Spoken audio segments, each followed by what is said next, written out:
नमस्कार, मैं हूं रोहित। आप देख रहे हैं द सिटी ऑफ बिहार। माननीय नीतीश कुमार के द्वारा बिहार में पूर्ण रूप से शराबबंदी किया गया और देखा गया कि आज हर जगह जो शराब है हर जगह कहीं ना कहीं बिकते जा रहा है। आज लोगों में जागरूकता नहीं है। माननीय मुख्यमंत्री के द्वारा संशोधन कर दिया गया कि पूरे बिहार में दारू बंद रहेगा, लेकिन आम नागरिक में अभी तक जागरूकता नहीं है कि आखिर में हमारे माननीय मुख्यमंत्री जो दारू बंद किए हैं आखिर किस उद्देश्य से किए हैं, आखिर में गरीबों का कैसे भला हो सकता है। आए दिन देखा जा रहा है कि बिहार में जहरीली शराब से लोगों की मृत्यु हो रही है, लोगों के जागरूकता के बिना। आज एक ऐसे शख्स से मिलाने वाले हैं जो इब्टा नाटक के माध्यम से लोगों को जागरूक कर रहे हैं। जिस प्रकार से बिहार में आए दिन शराब के मामले बढ़ रहे हैं, इस समय जागरूकता की ज़रूरत है। आज हमारे साथ मौजूद हैं प्रेम कुमार श्रीवास्तव, जो एक पूर्व में स्टेशन मास्टर भी रह चुके हैं और लोगों को जागरूक करते हैं एक नुक्कड़ सभा के माध्यम से। और कल ही इनका एक प्रोग्राम हुआ, तौबा दारू देवा, और उस नाटक के माध्यम से उन्होंने लोगों को जागरूक करने का प्रयास किया। सबसे पहले मैं अपने चैनल पर आपका स्वागत करता हूँ। धन्यवाद, आपका स्वागत आपका भी है हमसे आज मुलाकात के लिए। तो पहले मैं आपको बता दूं कि बहुत पहले मैं इप्टा संस्था एक चलता था, हम लोग का मुख्यालय था यहाँ सिवान जिला में।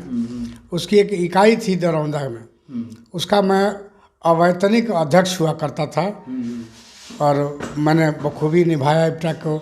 बहुत हम लोग कार्यक्रम अच्छा कराते थे, अच्छा से खास करके त्योहारों के मौसम पर 1 जनवरी पर हम देखते हैं लोग शराब के आगे बहुत जोर ज़्यादा झुकते हैं।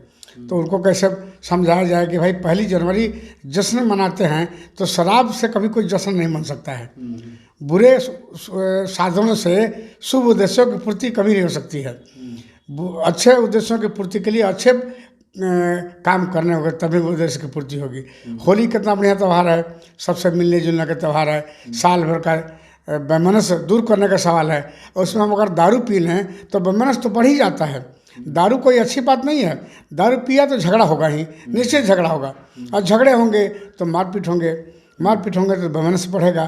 तो हमारे पूर्वजों ने कितना सुंदर पर्व बनाया है कि हम साल भर में जितनी बुरा आपस के जो कमजोरियां हैं, बीमारियां हैं, झगड़े हैं, सबको एक साथ होलिका में दहन करके और नए साल की शुरुआत प्रेम के साथ करें।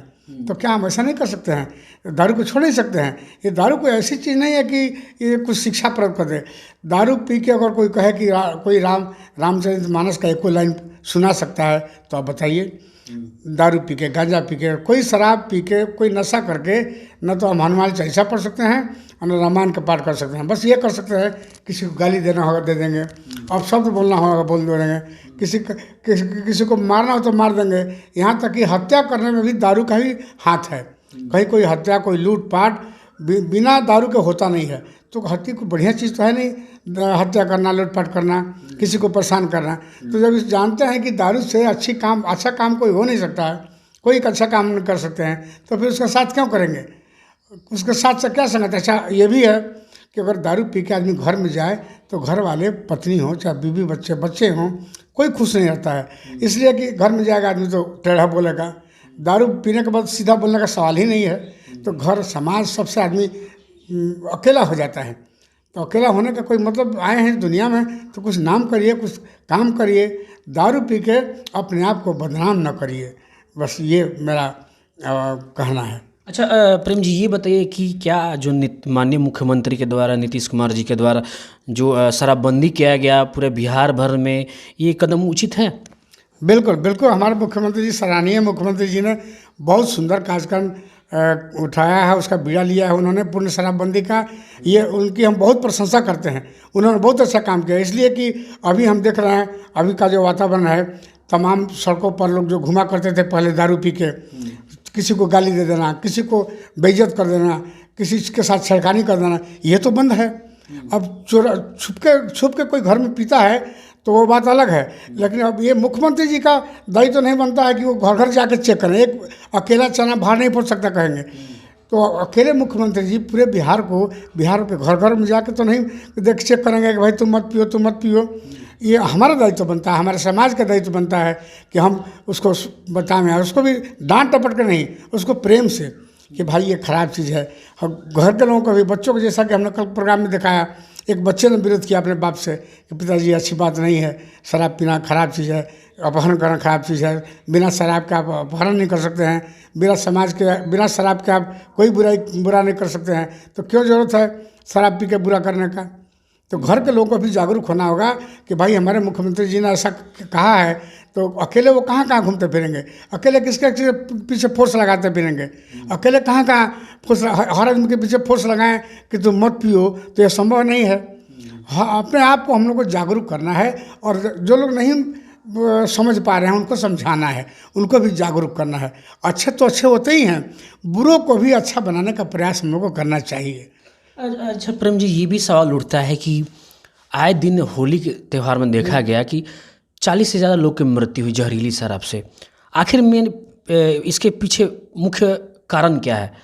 मुख्यमंत्री जी ने तो शराबबंदी ला दिया, पूर्ण रूप से शराब बंद कर दिया, लेकिन कहीं ना कहीं अधिकारी इसमें सबसे बड़ा दोषी हैं, क्योंकि उनके अंडर आता है। कहीं ना कहीं प्रशासन दोषी है, कम से कम इस पर तो रोक लगाना चाहिए। पूर्ण रूप से शराब बंद है, लेकिन फिर भी उनके इलाके में ये सब दारू कैसे बिकती हैं? चोरी छिपे लोग लाते हैं, कहीं कहीं से लाते होंगे, चोरी छिपे तभी आता है ये। और उसमें जहर है, ये तो हम लोग को और पीने वालों को समझना चाहिए कि अरे बाप रे भाई, उसमें जहर है। वो तो अपने आप में खुद ही जहर है, शराब तो अपने आप में खुद ही जहर है। और अब जान गया कि उसमें जहर मिला हुआ है तो उसको छूना ही नहीं चाहिए। ये दोष केवल उसी का है, पीने वाले का, किसी समाज का। इसमें कोई क्या कर सकता है? कोई ना अधिकारी कर सकता है, ना कोई राजनेता कर सकता है। इसको जो पीने वाला है उसी को खुद करना है, उसके परिवार को करना होगा कि भाई मत पियो, पियोगे तो मर जाओगे, पियोगे तो मर जाओ। उसको जागरूक खुद करना पड़ेगा। जहरीला शराब क्यों, जब जानते हैं शराब खराब है तो क्यों उसमें पीते हैं? नहीं पीते तो जहर की सब बात ही नहीं आती, कोई मरता ही नहीं। तो जानबूझ के कोई आगे में कूदने जाएगा तो उसमें प्रशासन क्या करेगा? कहाँ कहाँ आदमी के पीछे लगेगा। अच्छा, अब मुख्य मुद्दे पर मैं आता हूँ। आपने एक कल कार्यक्रम कराया, तौबा दारू देवा, इसका सारांश था। आखिर ये आपके दिमाग में कब आया कि ऐसे कार्यक्रम कराए जाए? क्योंकि देखा जाता है कि अब बहुत ऐसे कम जगह हैं जहाँ पर नाटक होते हैं, नाटक लोग देखते हैं, ये सारी चीज़ें विलुप्त होते जा रही हैं। इसके पीछे का कारण क्या है? मैं जब नौकरी में था रेलवे में, तो हमने देखा था कि बहुत लोग शराब पी के आते हैं और उल्टा सीधा हमसे पूछा करते थे। हालांकि कोई उल्टा पूछे या सीधा पूछे, मैं उनको संतुष्ट करने का प्रयास करता था, लेकिन शराब पी के आते थे। उनके हाव भाव को देख के मेरे अंदर बड़ी पीड़ा होती थी कि मेरे साथ, मैं एक सरकारी कर्मचारी हूँ, मान लिया कि बड़े पद पर नहीं, छोटा पद पर ही हूँ। अब संयोग से भगवान ने बना दिया है, छोटा पद भी मेरा बना दिया है। माँ बाप ने छोटा नाम ही रख दिया, प्रेम, 2.5 अक्षर का। लेकिन फिर भी मन में था कि मैं एक जवाबदेह पोस्ट पर हूँ, तो मेरे साथ अगर ये ऐसा कर सकते हैं तो आम जनमानस के साथ क्यों नहीं करेंगे। तो मैं देखता था कि ये आम जनमानस को गाली देना, उल्टा और सीधा बोलना। एक पियक्कड़ था अपने यहाँ मेरे स्टेशन के पीछे, तो मेरे घर के आगे एक पोल गाड़ा हुआ था। पोल गाड़े हुए थे, फूल लगाए थे अंदर, फूल पत्ती के लिए पोल गाड़ के घेराबंदी किए थे। तो वो बाजार से जाते थे शाम को 10 रुपये के वो दोस्त, तो वो पोलवा को पकड़ते थे, बोलते थे कि हटो, हमारे रास्ते पर से हटो। हाँ हटो, तुम यहाँ क्यों खड़े हो, हटोगे कि नहीं हटोगे? तो हमको देख हंसी आती थी कि अपने आप में बिल्कुल नहीं है। तो मुझे लगा कि नहीं, ये बहुत ख़राब चीज़। अच्छा, घर में गए, घर में जाते थे लोग, बच्चों को गाली देते थे, पत्नी को गाली देते थे। पत्नी आके हमको कभी बोलती थी कि क्या करें, देखिए ना, ऐसा उपद्रव मचा देते हैं कि बच्चों का पढ़ना लिखना, खाना पीना सब कुछ दुर्लभ हो जाता है। बढ़िया रात में तो कई बार हम लोग खाते नहीं हैं, इसलिए कैसा तांडव मचा देंगे दारू पी के कि हम लोग परेशान हो जाते हैं।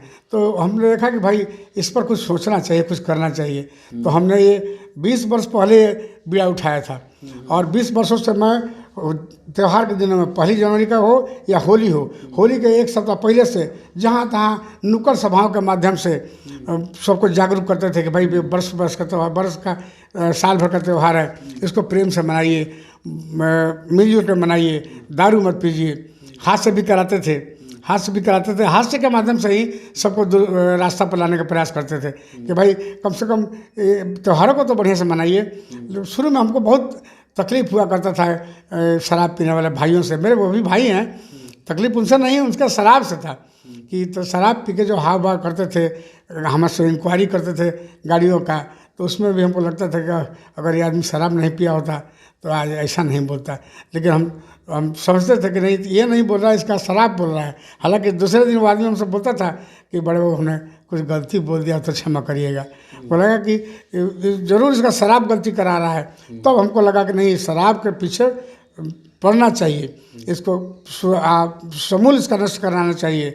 और हमारे मुख्यमंत्री जी ने अपना पूर्ण नशाबंदी लागू कर दिया, तो मैं तो उनको कोटिशा धन्यवाद देता हूँ कि मेरा जो सपना था उसको पूरा करने के लिए उन्होंने बीड़ा उठा लिया है। और भगवान से प्रार्थना करता हूँ कि हमारे मुख्यमंत्री जी का यह जो बीड़ा है एकदम हूबहू उतर जाए और उनके सामने हमारे सामने बिल्कुल शराब मुक्त बिहार हो जाए, शराब मुक्त बिहार। अच्छा, आप इप्टा जैसे महामंच से भी जुड़े और इप्टा में देखा गया कि आपने काफ़ी ज़्यादा रुचि भी लिया, काफ़ी ज़्यादा जागरूकता भी लाई। लेकिन आज के समय में स्पेशली बिहार में बात की जाए तो सबसे बड़ा मुख्य मुद्दा है अश्लीलता, क्योंकि कलाकार को सरस्वती का दर्जा दिया गया है, कलाकार को सरस्वती माना जाता है। लेकिन उन्हीं कलाकारों के द्वारा बेटी बहन पर अश्लील गीतें गाई जाती हैं, अश्लीलता फैलाई जाती हैं। आखिर ये हमारा जो समाज है, हमारे जो युवा पीढ़ी, आखिर इसके पीछे ये कहाँ जा रही हैं? ये तो बिल्कुल उल्टी बात है उनकी। मैंने देखा है, हम भी एक बार घर पर हम बैठे थे, नहा रहे थे, सरस्वती पूजा में हमने चंदा दिया था गांव भर के लोगों को। जो लड़का आया था मांगने, जो ग्रुप आया था मांगने, चंदा दिया था। दूसरे दिन जब भसान का समय आया, विसर्जन का समय आया, तो आगे आगे सरस्वती जी जा रही हैं रथ पर और पीछे से शराब पी के लोग अश्लील गीतें गाते हुए आ रहे हैं। हमने कहा कि पहले इस गीत को रोकिए तो हमसे बात करिए, ये गीत को रोकिए तो बात करिए। फिर उन्होंने गीत रोका। हमने कहा देखो, हमने तुमको पैसा दिया है, इसके लिए नहीं पैसा दिया है। सरस्वती विद्या की देवी हैं, किसी अच्छे आदमी को बुलाया जाए और बुला के उसके पीछे उनको अश्लील गीतें गवाई जाए तो तुमको इससे कितना नुकसान होगा, इसकी कल्पना तो नहीं, मैं नहीं बता सकता कि कितना होगा, लेकिन होगा बहुत, जिसकी कल्पना भी नहीं कोई कर सकता। इसलिए अब किसी अच्छे आदमी को बुला के उसको तुम बेइज्जत कर रहे हो। दुर्गा जी को, सरस्वती जी को विसर्जन का समय में लोग बेइज्जत करते हैं, ये बहुत गंदी बात है।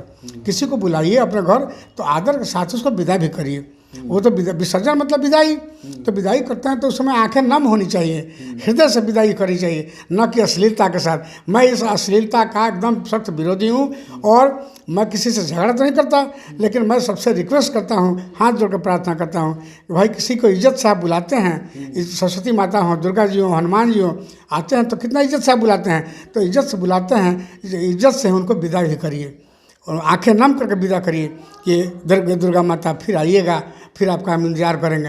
ये अश्लील गीतों के साथ नहीं, अश्लील गीत के साथ दुर्गा जी या सरस्वती जी या हनुमान जी आना होगा तो भी नहीं आएंगे।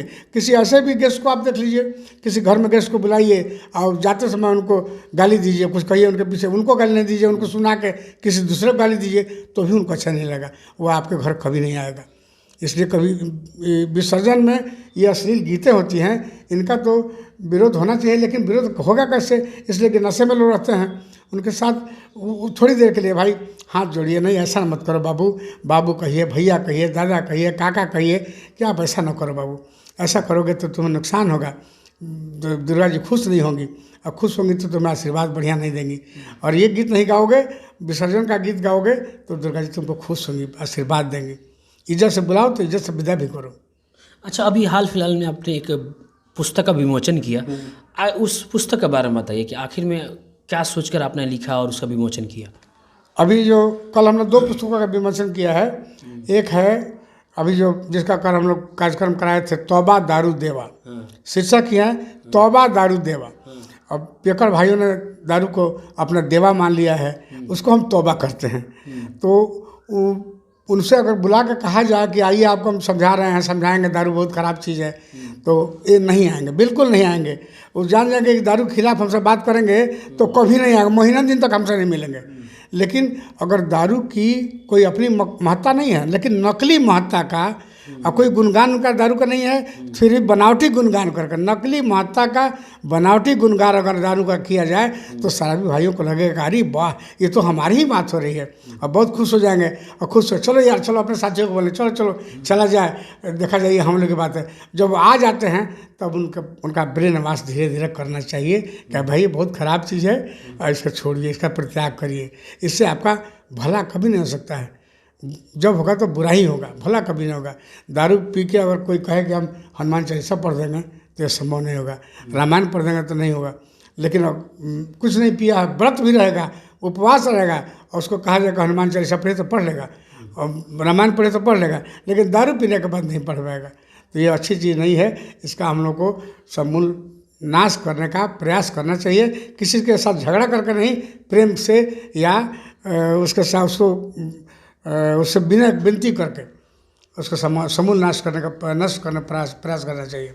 अब आखिरी सवाल पे मैं आता हूँ कि आप युवा को क्या संदेश देना चाहेंगे, स्पेशली जो नशे में धुत रहते हैं, जो समाज में अपना अहम भूमिका नहीं निभाते हैं?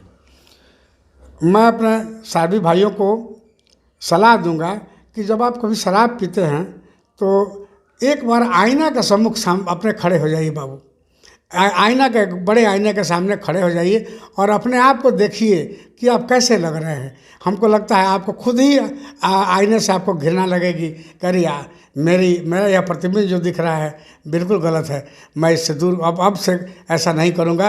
आप शपथ ले लेंगे कि नहीं मैं ऐसा नहीं करूँगा।